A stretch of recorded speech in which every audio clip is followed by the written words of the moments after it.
ఎవరి కష్టాలనైతే చూసి రాజకీయాల్లోకి రావాలనుకున్నామో వాళ్ళ పరిస్థితి మాత్రం మరీ అధ్వానంగా మారిందిరా. కూలీలా మారిన వాళ్ళు చూసాం, బిచ్చం ఎత్తుకునే పరిస్థితులను చూసాం, చివరికి ఇప్పుడు బలవంతపు చావులను కూడా చూడాల్సి వస్తుందిరా. పైగా పప్పు యాదవ్ మన మీద పగతో వాళ్ళని ఇంకా చిత్రహింసలు పెడుతూ వాళ్ళ కోసం కేటాయించిన పొలాలు నమ్ముకోగా ఏదో నామకే వాస్తే కట్టించిన ఇళ్ళని కూడా నిధులు లేవంటూ సగంలో ఆపేశాడు.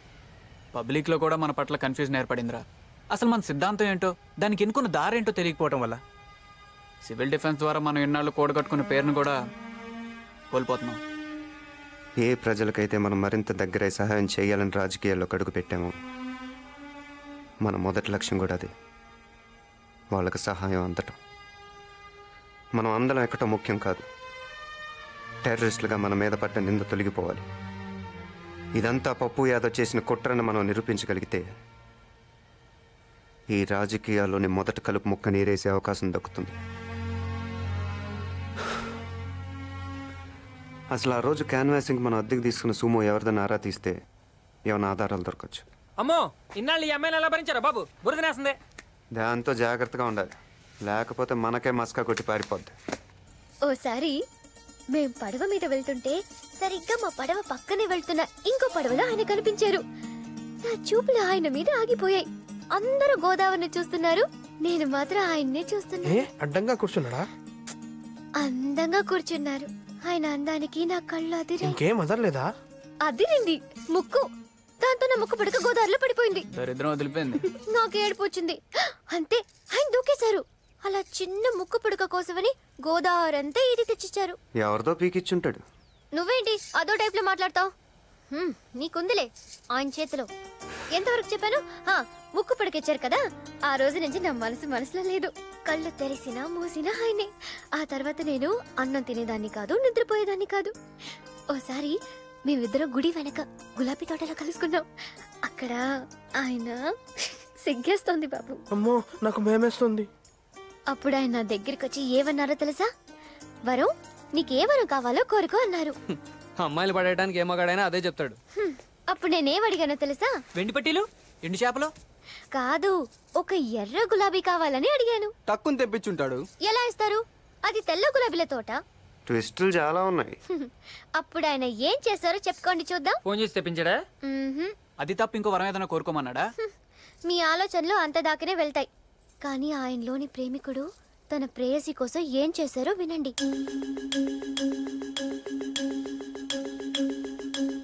చెయ్యి కోసి ఆ రక్తంతో తెల్ల గులాబీని ఎర్రగా చేసి నాకిచ్చారు. ఎవరు చెయ్యి? ఆయనే కోసుకున్నారు. ఊరుకో, రక్తం కంటపడితే తప్ప నిద్రలాడు, ఎదుటాడు పీక్ కోస్తే తప్ప పడుకోడు, ఆడు చేయి కోసుకోవడం ఏంటి? ఆయన మనసు మీకెప్పటికీ అర్థం కాదు. తను కాలిపోతూ లోకానికి వెలుగిచ్చే కొవ్వొత్తి లాంటోడు. కనీసం ఆడికి కొవ్వు ఉందన్న ఒప్పుకున్నావు. మీరు నమ్మరు. నీకు పిచ్చానుందా? నమ్మరు. అవును, పిచ్చే. ప్రియుడి ఎడబాటు భరించలేకపోవడం పిచ్చే అయితే నాకు పిచ్చే. నచ్చిన వాడి కోసం బాధపడ్డ పిచ్చే అయితే నాకు పిచ్చే. తన గురించి ఆలోచిస్తూ రోజులు గడపడం పిచ్చే అయితే నాకు పిచ్చే. పిచ్చే పిచ్చే పిచ్చే నాకు. సరే సరే, ఒప్పుకుంటున్నావు, నీకు పిచ్చే.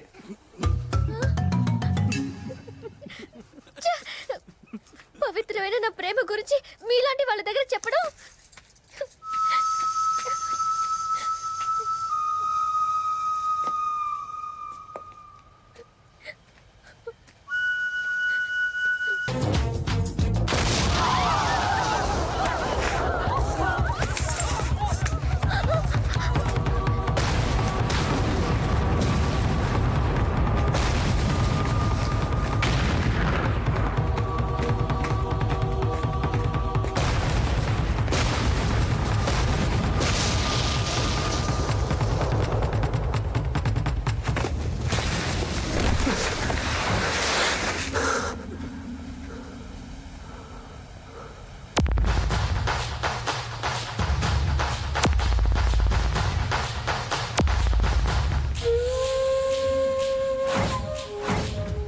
వానాకాలంలో గొడుగు కావాలి, ఎండాకాలంలో నీడ కావాలి.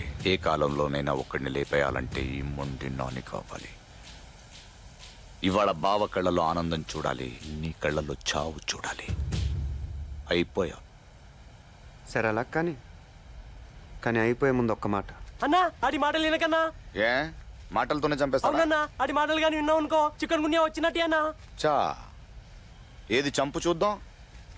చంపను, చావుని పరిచయం చేస్తానంతే. రోజు శవాలతో ఆడుకుంటాం మా ల్యాబ్లో. ప్రాణాలు పోయడంతో పాటు తీయడం కూడా చదువుకుంటాం.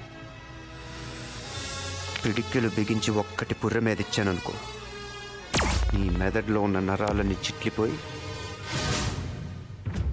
ఇంట్రాసెరిబ్రల్ బ్లీడింగ్ అయి నీ కళ్ళు, చేతులు, కాళ్ళు, నడుము, మెడ, చివరికి దీంతో పాటు అన్నీ చచ్చిపడిపోతాయి.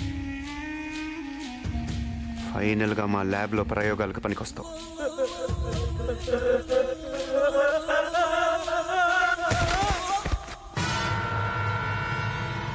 అయితే రారా, నీ కాలేజీలో కోసేది నా శవాన్నో నీ శవాన్నో చూద్దాంరా.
రే, ఆ పప్పు యాదవ్ గడు మొండి నాని గడిని అడ్డం పెట్టుకొని మనల్ని ఎక్కించాడు.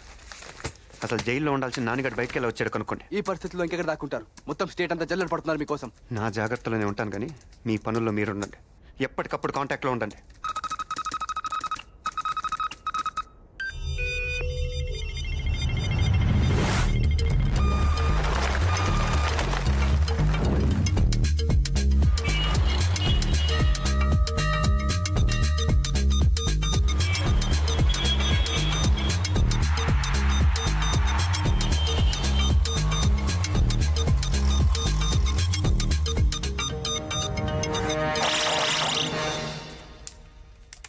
పాయింట్ బ్లాంక్ రేంజ్ లా వాడిని నిలబెట్టేసిన సార్. 5 సెకండ్లలో బేడిలేసి వాడిని మీ ముందు నిలబెట్టిస్తుంటి. బద్మాష్ యాడికెళ్ళొచ్చిడ్డా మొండి నానిగాడు బాంబేసిండు. వాడు దొరికి తప్పించుకుంటూ ప్రతిసారి మనల్ని ఫూల్స్ చేస్తున్నాడు. సార్ సార్ సిద్ధార్థ లైన్లో ఉన్నాడు సార్. ఏయ్, నా వరలక్ష్మిని ఏం చేసావు? ఇంకా ఏం చేయలేదు. అసలు ఏం చేయాలనుకుంటున్నావు? కూర వండుకొని తినేద్దాం అనుకుంటున్నాను. ఏంటా పిచ్చి ప్రశ్న? వరలక్ష్మిని ఏం చేద్దాం అనుకునేది నువ్వు తీర్చే నా డిమాండ్లు పట్టి ఉంటుంది. ఏంటా డిమాండ్స్? వరలక్ష్మి అంటే నీకు ఇష్టమా? ఇష్టమా? ప్రాణం రా. అయితే మీ ఇద్దరు తిరిగి పీటల మీద కూర్చోవాలంటే నేను చెప్పిన పనులు చేయాలి. చెప్పు, ఎవరిని నేసేయమంటావు? ఏ మినిస్టర్ నేసేయమంటావు? ఏ పోలీస్ ఆఫీసర్ నేసేయమంటావు? లేకపోతే సీఎంని వేసేయమంటావా? కేసేయడాలు మనకో లెక్క కాదు. దొమ్మిలు అల్లర్లు ఎలాంటివైనా చిటికలో చేసేస్తా. నాంపల్లి స్టేషన్ ని పెంచేయమంటావా? లేదా బేగంపేట ఎయిర్పోర్ట్ ని కూర్చేయమంటావా? చెప్పు, నా వరాన్ని పెళ్ళాటం కోసం ఎంత అగ్గైనా పుట్టిస్తా. అవన్నీ నువ్వు ఎప్పుడు చేసేవి కదా పప్పు. కొత్తగా ఏమైనా ట్రై చేద్దాం. సరే, ఏం చేయమంటావో చెప్పు. రాజకీయాలంటే ప్రజలకు సేవ చేయటం. నా డిమాండ్ కూడా అదే. ఏ ప్రజలకు నువ్వు వాగ్దానం చేసి నెగ్గావు, ఎవరికి అందాల్సిన సహాయం వాళ్ళకి అందకుండా నువ్వు మింగావు, వెంటనే వాళ్ళ దగ్గరికి వెళ్ళి ఆదుకోవాలి. లేకపోతే నీ పదవ కన్నా ప్రాణం కన్నా ఎక్కువైన వరలక్ష్మిని. ముందు నేను చెప్పేది విను. నువ్వు 10 కోట్లు అడుగు, 10 కోట్లు ఇస్తాను. 10 కాంట్రాక్ట్లు అడుగు, ఇప్పిస్తాను. శంషాబాద్ దగ్గర 50 ఎకరాలు అడుగు, అది ఇప్పిస్తాను. లేదా గచ్చిబౌలి దగ్గర ఐటీ పార్క్ పెట్టుకుంటాను అను, ఓ 500 ఎకరాలు ఇప్పిస్తాను. మీ స్టూడెంట్స్ రాజకీయాల్లోకి రావాలంటున్నావు కదా, ఓ 50 సీట్లు ఇప్పిస్తాను. సరేనా? కానీ ఇదొక్క డిమాండ్స్ అయ్యా. ప్రజలకు సేవ చేయాలంటావు, వాళ్ళకి ఇచ్చిన వాగ్దానాలు నెరవేర్చాలంటావు. అవి నా వల్ల కాదు. పప్పు, నా డిమాండ్లు వెంటనే తీర్చకపోయావో ఈసారి ఫోన్ చేయి. నా పని నేను చూసుకుంటాను. సరే, ఒక్కసారి నా వరతో మాట్లాడించు.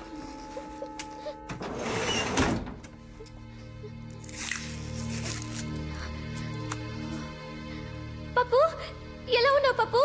వరం, పప్పు, ఏదో ప్రాణాలతో ఉన్నానంతే. బాధపడక పప్పు. ఇంతకీ నువ్వెలా ఉన్నావు వరం? ఈ రాక్షసుడు నన్నేం చేస్తాడు అని క్షణక్షణం భయంతో చచ్చిపోతున్నాను పప్పు. పవిత్రమైన మన ప్రేమనే నమ్ముకు బ్రతుకుతున్నాను. నువ్వేం భయపడకు, నేను ఎలాగైనా విడిపిస్తాను. వరం వరం వరం వరం, ఈ కాసేపు మాట్లాడండి భయ్యా. ఇంకా మాటలు చాలే గాని వెంటనే నేను చెప్పిన పని చెప్పు. హలో హలో హలో సార్, వీడు ఉట్టి ఖల్నాయకే కాదు, వీనికి సూపర్ తెలివితేటలు ఉన్నాయి. అరే, వీడిని ట్రాప్ చేద్దామంటే దొరుకుతానే లేడు. వీడు యాడ్నుంచో టెలిఫోన్ పోల్లకెళ్ళి మాట్లాడుతున్నాడు. సార్, వాడి డిమాండ్లన్నీ తీర్చాలంటే కనీసం మనకు 100 కోట్లనే కావాలి. ఎంత ఖర్చైనా పర్వాలేదు సార్, రాష్ట్రం అసలే లోటు బడ్జెట్లో ఉంది. ఆ కోరికలన్నీ తీర్చాలంటే మీరు తిన్నదంతా కక్కాలి. కక్కుతాను. నా వరం కోసం మింగిందంతా కక్కుతాను.